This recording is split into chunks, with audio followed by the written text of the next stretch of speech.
নমস্কার।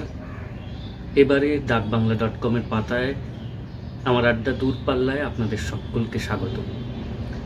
দূরপাল্লা খুব বেশি দিন হলো শুরু হয়নি, তবু যারা আপনারা দেখছেন তারা জানেন যে দূরপাল্লায় আমি আমার বেড়ানোর অভিজ্ঞতা ছবি সহ আপনাদের সঙ্গে ভাগ করে নিই। তাতে আমারও যেমন আনন্দ বাড়ে, তেমন এই সামান্য সময়ে আমি আপনাদের অনেকের কাছ থেকে অনেক প্রতিক্রিয়া পেয়েছি, যারা জানিয়েছেন যে দূরপাল্লা ভালো লাগছে, তারা দূরপাল্লার সঙ্গে আছেন এবং আরও পর্ব আশা করছেন। সেই সাহস নিয়েই দূরপাল্লার আজকের পর্ব শুরু করছি। বেছে নিতে খুব অসুবিধে হয়, জানেন তো, যে কোন জায়গা ভ্রমণ নিয়ে আর ভ্রমণের মধ্যেকার কোন কোন ঘটনা নিয়ে কথা বলবো। কেননা এত ছোট ছোট ঘটনাও রয়েছে, আবার এত চমকপ্রদ সমস্ত ঘটনা রয়েছে, যার কোনটাকে এগিয়ে রাখবো কোনটাকে একটু পিছনে ভাবতে অসুবিধে হয়। কিন্তু ওই চোখ বন্ধ করে যেটায় হাত রাখি, যেটা ঠিক বলে মনে হয় সেটাই বেছে নিই। আজকে লন্ডন বেড়ানোর অভিজ্ঞতার দু এক টুকরো তুলে ধরতে চাই আপনাদের সামনে। 2017 সাল জুন মাসের শেষাশেষি, আসলে আমি গেছিলাম সেই বছর ওয়েলসে একটি অনুষ্ঠান ছিল। সেখানকার বিশ্ববিখ্যাত হে লিটারেচার ফেস্টিভ্যাল, সেটায় অংশ নিতে গিয়েছিলাম। তাছাড়াও ওয়েলসের নানান অংশে কর্মশালা ছিল, লেখালেখির কাজ ছিল, অনুষ্ঠান ছিল। সে নিয়ে আমাদের প্রায় 19 দিন ওয়েলসে কেটেছে। সেই প্রথম আমি ওয়েলসে যাই। সেই অভিজ্ঞতা একদিন পরে অবশ্যই আসবো, ভীষণ অন্য রকমের একটা অভিজ্ঞতা। কিন্তু ওয়েলস থেকে ফেরার পথে আমি ভাবলাম যে এত দূর যখন এসেছি, লন্ডনে কয়েকটা দিন কাটিয়ে যাব না। লন্ডনে কোনো কাজ নেই, অনুষ্ঠান নেই, নেহাতি ছুটি কাটানো।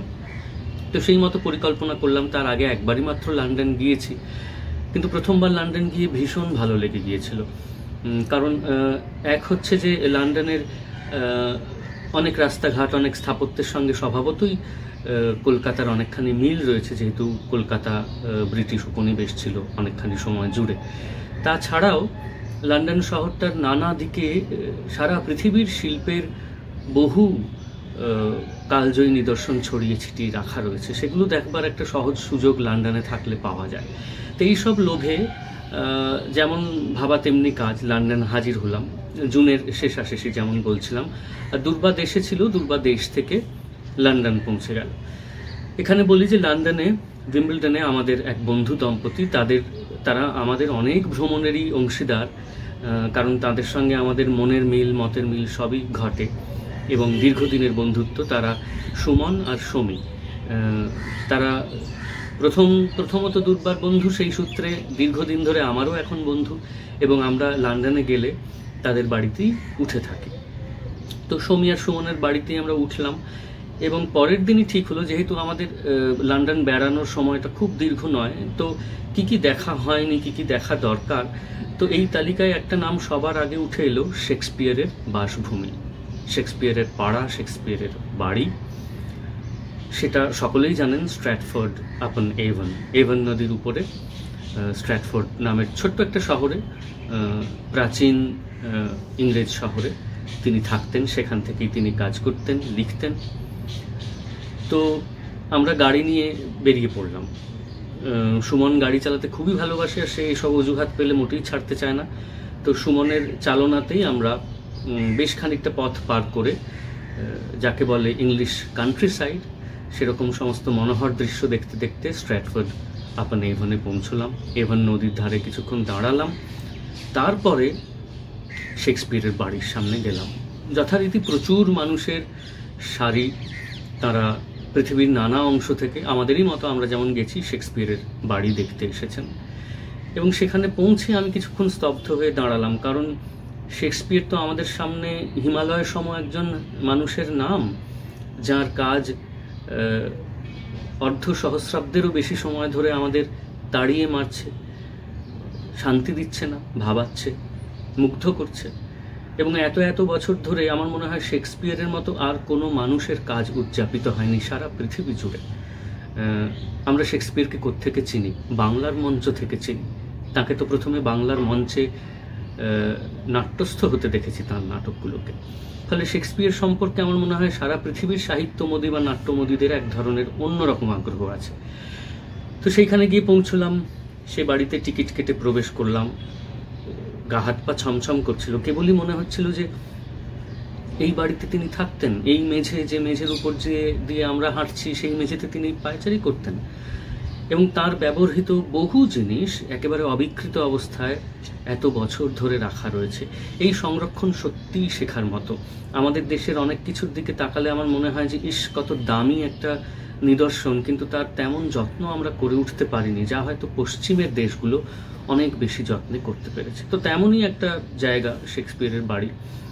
তিনি যে শয্যায় শুতেন, সেই শয্যা থেকে শুরু করে যে টেবিলে খাওয়া দাওয়া করতেন, যে টেবিলে লিখতেন, সেই টেবিল, যে কলমে, খাগের কলমে লিখতেন, সেই কলম, সেই দোয়াত, সেই কালির নমুনা, কি রাখা নেই। গেলে মনে হবে কেবল শেক্সপিয়ারই নেই, হয়তো একটু টহল মারতে বেরিয়েছেন পাড়ায়, কিছুক্ষণের মধ্যেই ফিরে এসে আমাদের সঙ্গে কুশল বিনিময় করবেন। এতটাই বিশ্বাসযোগ্য সেই ঐতিহাসিক দলিল। আমরা সেখানে একটা গোটা বেলা কাটালাম, এ ঘর সে ঘর ঘুরে দেখলাম, বিরাট বাড়ি। শেক্সপিয়ারের দলিল দেখলাম, যেখানে তিনি শিলমোহর দিয়ে যেতে পারেননি, তার পুত্র এবং কন্যা সেটিকে সমাধা করেন শেষমেশ। সেই দলিল সযত্নে রাখা আছে, এবং সেই বাড়ির মধ্যেখানে একটা বিশাল চত্বর জুড়ে অসামান্য এক বাগান। সেই বাগানে এখনো বহু মালি কাজ করেন। সেই বাগান সারা বছর ধরে পরিচর্যা পায়, নানান রঙের ধরনের ফুল সেখানে ফোটে। সেই বাগান দেখেও আমরা অবাক হলাম, এবং সেই বাগানও শেক্সপিয়ারের আমল থেকে পরিচর্যা পেয়ে আসছে সেখানে। আমার কেবল মনে হচ্ছিল শান্তিনিকেতনের কথা, মনে হচ্ছিল একটাই কারণে, রবীন্দ্রনাথ তো আমাদের জীবনে বৃহৎ একটা জায়গা জুড়ে আছেন, তাকে আমরা প্রতি মুহূর্তে তার কাজের মধ্য দিয়ে অনুভব করি। শান্তিনিকেতনে গেলে সেই গায়ে কাঁটা দেওয়া ভাবটা হয়, মনে হয় যে এই পথে তিনি হাঁটতেন, এই আম্রকুঞ্জে তিনি আসতেন, এখানে তিনি গান শেখাতেন, এখানে তিনি ছাত্রছাত্রীদের পড়াতেন। এসব ভাবলে যেমন গায়ে কাঁটা দেয়, তার বাড়িগুলোর সামনে গিয়ে দাঁড়ালে মনে হয় এই বুঝি বেরিয়ে আসবেন আলখাল্লা পরে। এখানেও তাই মনে হচ্ছিল, কিন্তু শেষমেশ এই ভাবনা দুটো যে একেবারে মিলে যাবে সে আমি ভাবতেও পারিনি। সেটা আমারই অজ্ঞতা, আমার জানা ছিল না। বাগান ঘুরতে ঘুরতে দেখি এক জায়গায় রবীন্দ্রনাথের একটি আবক্ষ মূর্তি স্থাপিত রয়েছে তাঁর সম্মানে। সেখানে সত্যি বলতে কি বন্ধুরা, ভারী গর্ব হলো একজন ভারতীয় হিসেবে, বিশেষ করে একজন বাঙালি হিসেবে, সাহিত্যের পাঠক হিসেবে, যে কত দূর থেকে আমি এসেছি, কত দূরের একটা দেশ থেকে, তারও এক কোণের একটা প্রদেশ থেকে আমি গিয়েছি লন্ডনে, সেখান থেকে স্ট্র্যাটফোর্ড গেছি শেক্সপিয়ারের বাড়ি দেখব বলে। আর সেখানে আমারই মাটির শ্রেষ্ঠ মনীষীর মূর্তি স্থাপিত রয়েছে, যেন কোথাও আমাদের সকলকে এই দূরত্ব ঘুচিয়ে মিলিয়ে দিচ্ছে পশ্চিমের সংস্কৃতির সঙ্গে।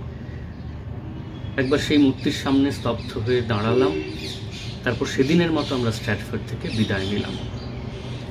আর একটা দিনের ঘটনা বলি, সেটা খুব অন্য রকম, মনে রাখার মতো আমার কাছে। জাদুঘর তো বহুদিন যাওয়া হয়, আমি বিদেশে সফরে গেলে জাদুঘর যাই না এরকম কোনো সফরই আজ অবধি নেই। ফলে আমার অনেক বলা গল্পে হয়তো জাদুঘর উঠে আসে বা আসবে, আপনারা সেই পুনরাবৃত্তি মার্জনা করবেন নিজ কোণে, আমার ধারণা বা বিশ্বাস। আমার খুব ইচ্ছে ছিল উইলিয়াম টার্নারের কাজ একসঙ্গে দেখা। টার্নার একজন কালজয়ী বিশ্বখ্যাত ব্রিটিশ আঁকি, আপনারা সকলেই জানেন। 1775 সালে তাঁর জন্ম, 1851 মৃত্যু। সেই সময়টায় তিনি মূলত প্রকৃতিকে ধরে রাখতেন ক্যানভাসে তেল রঙে। তো আমরা প্রথমে গেলাম, আমি ভেবেছিলাম যে হয়তো টেট মডার্নে তার কাজ রাখা থাকবে, সেখানে গেলাম, তার ছাদে উঠলাম টঙে, সেখান থেকে প্রায় পুরো লন্ডন দেখা যায়। কিন্তু দুঃখের বিষয়ে জানতে পারলাম যে সেখানে তার কাজগুলি নেই, তার সমস্ত কাজ, প্রায় বেশিরভাগ কাজ রাখা আছে টেট ব্রিটেনে। তো বেলা গড়িয়ে আসছে, সেদিন পড়ি কি মরি করে 2-3টে মেট্রো বদলে আমরা টেট ব্রিটেনে পৌঁছলাম, এবং একটি গোটা তল, একটি ফ্লোর উইলিয়াম টার্নারের নামে লেখা আছে। সেখানে তার জীবনের বেশিরভাগ কাজ, যৌবন থেকে শুরু করে বার্ধক্য পর্যন্ত রাখা আছে। যে সমস্ত ছবি এতদিন বইতে দেখেছি, কেবল এতদিন পত্রিকার পাতায় দেখেছি, টেলিভিশনে দেখেছি, তথ্যচিত্রে দেখেছি, যাদের কথা পড়েছি এবং স্বপ্ন দেখেছি টার্নারের ক্যানভাসের সামনে একদিন গিয়ে দাঁড়াবো, যখন সেটাই সত্যি হচ্ছে তখন সেই সত্যিটাকে স্বপ্ন বলে মনে হচ্ছে। সারাদিন ধরে টার্নারের অনেকগুলো ক্যানভাসের সামনে দাঁড়ালাম, তার ছবির স্বাদ আস্বাদন করার চেষ্টা করলাম, যদিও সেই যোগ্যতা আমার নেই নিশ্চয়ই, কিন্তু বিস্মিত হওয়ার তো অধিকার আমার আছে অবশ্যই। সেই বিস্ময়টুকু সম্বল করে আমরা যখন বেরোলাম, তখন টেট ব্রিটেনের সামনের পথটা পার হয়ে এসে যখন রাজপথে পড়ছি লন্ডনের, সেখানে একটা বিস্ময়কর জিনিস দেখলাম। তার আগে বলি যে তার কদিন আগেই জুন মাসের একেবারে গোড়ায় সে বছর 2017 লন্ডন ব্রিজ অ্যাট্যাক হয়ে গেছে। সন্ত্রাসবাদীদের সেই হানায় 8 জনের মৃত্যু হয়েছে, বহু মানুষ হতাহত হয়েছেন, এবং সারা পৃথিবী কাঁপিয়ে দিয়েছে সেই সন্ত্রাসের শব্দ। কদিন আগে লন্ডন ব্রিজে ধারে কাছে আমিও ঘুরেছি, এবং আমার বারে বারে মনে হয়েছে যে আমাদের জীবনের মূল্য আসলে কত তুচ্ছ। এই মুহূর্তে কেউ এখানে দুটো বন্দুক নিয়ে গুলি চালাতে পারে এবং আমাদের মধ্যে যে কারুর মৃত্যু ঘটতে পারে, এতটাই পলকা এই জীবনের প্রতিটি মুহূর্ত। তো বেরিয়ে দেখলাম যে সেখানে একটা দেয়াল জুড়ে কাগজ সাঁটা আছে। পৃথিবীর নানা প্রান্ত থেকে এসে মানুষ সেখানে লিখে রেখে যাচ্ছেন যে লন্ডন, তোমার পাশে আমরা আছি, তোমার এই বিপদে, তোমার এই দুঃখে, তোমার এই আশঙ্কার দিনে তুমি একা নও, আমরা আছি, এই তার মর্মার্থ। এবং সেখানে কোনো শব্দ নেই, কোনো গুঞ্জন নেই, কিছু ফুল নামানো, এবং সারি সারি একটা দেয়াল জুড়ে ছোট ছোট কাগজে বিভিন্ন ভাষায় বার্তা সেঁটে রাখা। কেউ এসছেন জার্মানি থেকে, কেউ এসছেন ক্যালিফোর্নিয়া থেকে, কেউ এসছেন টোকিও থেকে, সকলে লিখছেন লন্ডন, তোমার পাশে আমরা আছি।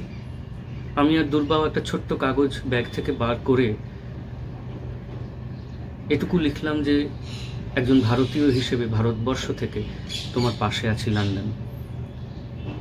সেই মুহূর্তটুকু নিজেদের বিশ্ব নাগরিক মনে হচ্ছিল। বিশ্ব নাগরিক হয়ে ওঠার মতো কিছুই আমরা করিনি, তার জন্য অনেক বড় মাপের মানুষ হতে হয় হয়তো, কিন্তু এই যে সন্ত্রাসবাদীদের একটি দুর্ভাগ্যজনক হানা সারা পৃথিবীর মানুষকে একজোট করে দিতে পেরেছে একটা দেয়ালের মধ্যে, এই হচ্ছে মানুষের জোর।